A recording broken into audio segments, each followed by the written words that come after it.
Census 2027 के साथ होगी जाति जनगणना, लेकिन एनपीआर अपडेट क्यों नहीं होगा? 2027 में केंद्र सरकार जाति आधारित जनगणना तो कराएगी, लेकिन एनपीआर को अपडेट करने का कोई इरादा नहीं दिखता। एनआरसी, एनपीआर विवादों और चुनावी सियासत के कारण सरकार फिलहाल जोखिम नहीं उठाना चाहती। महिला आरक्षण, डिलिमिटेशन जैसे बड़े फैसलों की बुनियाद भी इसी जनगणना पर टिकी है। सेंसस 2027 को लेकर मोदी सरकार फूंक फूंक कर कदम रख रही है। ये मामला थोड़ा दूध के जले इंसान के छाछ फूंक कर पीने जैसा भी है। सीएए के खिलाफ जिस तरह से देश भर में हिंसक प्रदर्शन हुए थे और उसके बाद तो सरकार का अलर्ट हो जाना स्वाभाविक भी है। सीएए आंदोलन के दौरान ये प्रोपेगेंडा चला था कि एनआरसी और एनपीआर के जरिए केंद्र की बीजेपी सरकार मुसलमानों को देश से निकालना चाहती है। ये सुनते ही लोग सड़क पर उतर गए और जगह जगह विरोध प्रदर्शन करने लगे। सीएए तो लागू हो गया, लेकिन एनआरसी और एनपीआर का मामला लटका ही रहा। अब जबकि देश में जाति जनगणना भी होने जा रही है, एनपीआर को अपडेट किए जाने की कोई संभावना नहीं है। नमस्कार, आप देख रहे हैं 7 टीवी भारत लाइव। मैं हूं आपके साथ सुशील पांडे। स्वागत है आपका 7 टीवी भारत के खास प्रोग्राम न्यूज मिनट पर। वीडियो में आगे बढ़ने से पहले आपसे एक छोटी सी रिक्वेस्ट है, इस चैनल को सब्सक्राइब करें, बेल आइकन को ऑन करें, कमेंट में जरूर बताएं कि आप ये वीडियो कहां से देख रहे हैं। जनगणना होगी, लेकिन एनपीआर का क्या होगा? राष्ट्रीय जनगणना कराए जाने के लिए नोटिफिकेशन जारी हो चुका है। जनगणना के साथ ही जाति जनगणना भी होगी, ये पहले ही बताया जा चुका है। केंद्र की सरकार बीजेपी सरकार की तरफ से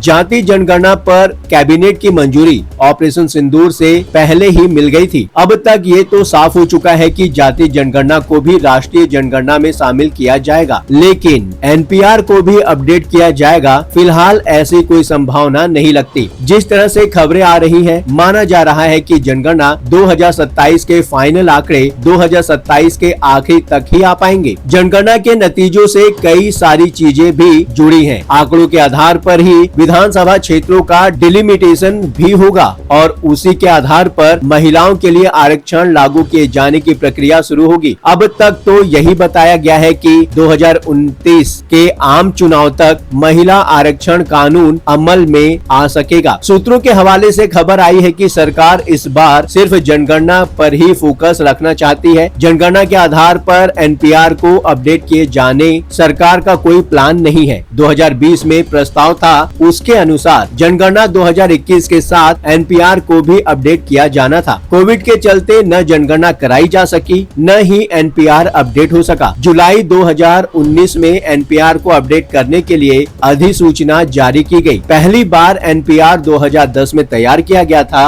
और 2015 में अपडेट किया गया था। असल में एनपीआर का मामला सीधे सीधे एनआरसी से जुड़ा है। नागरिकता कानून के अनुसार एनपीआर डेटाबेस ही एनआरसी बनाने का आधार होता है और जब देश के कई राज्यों में विधानसभा चुनाव सिर पर हो तो बीजेपी सरकार भला ऐसे हवन कराने का जोखिम क्यों उठाएगी जिसमें हाथ जल जाने की संभावना लगती हो। ध्यान रहे, 2024 लोकसभा चुनाव मैनिफेस्टो में भी एनआरसी का कोई जिक्र नहीं देखा गया था। बिहार चुनाव नजदीक आ चुका है, अब तो बात ही और है। लेकिन नीतीश कुमार भी एनआरसी लागू किए जाने के खिलाफ रहे हैं। हो सकता है बदलते हालात और मौजूदा माहौल में वो धारा 370 और वक्फ बिल जैसा रुख अपना ले। लेकिन अगले साल जिन राज्यों में चुनाव होने वाले हैं, उनमें असम को छोड़कर बाकी सभी जगह ऐसी कोई कोशिश हुई तो बवाल तो होना पक्का है। 2026 में असम, पश्चिम बंगाल, केरल और तमिलनाडु में विधानसभा के चुनाव होने वाले हैं। असम में बीजेपी की सरकार है, इसलिए कोई दिक्कत नहीं होगी। लेकिन पश्चिम बंगाल में तो जैसे ही ऐसी किसी कोशिश की भनक लगी, ममता बनर्जी तो सड़क पर ही उतर जाएंगी और बीजेपी के लिए आने वाले दिनों में पश्चिम बंगाल चुनाव सबसे ज्यादा महत्वपूर्ण है। दिल्ली के बाद बीजेपी अब पश्चिम बंगाल में ही सरकार बनाने के लिए एड़ी चोटी का जोर लगाने वाली है। लक्षण तो अभी से देखे जा सकते हैं। प्रधानमंत्री नरेंद्र मोदी के बाद अमित शाह का दौरा और ममता बनर्जी का जोरदार पलटवार। जब चीजें धीरे धीरे सही दिशा में बढ़ रही हो तो बीजेपी बर्रे के छत्ते में हाथ भला क्यों लगाएगी? अभी के लिए तो बस जाति जनगणना ही काफी है। अब सवाल है आपसे, आपको क्या लगता है? बेझिझक अपनी राय कमेंट बॉक्स में शेयर करें। वीडियो पसंद आया हो तो वीडियो को लाइक करें। यदि आप भी कोई बात हम तक पहुंचाना चाहते हैं तो वीडियो में दिए गए व्हाट्सएप नंबर 9998323655 पर आप हमसे व्हाट्सएप द्वारा सीधे संपर्क कर सकते हैं। फ्रॉड और धोखाधड़ी करने वालों से सावधान रहें। यदि अभी तक आपने हमारे चैनल को सब्सक्राइब नहीं किया है तो देर किस बात की, चैनल को सब्सक्राइब करें। फिर मुलाकात होगी। लगातार खबरों के लिए बने रहिए 7 टीवी भारत के साथ।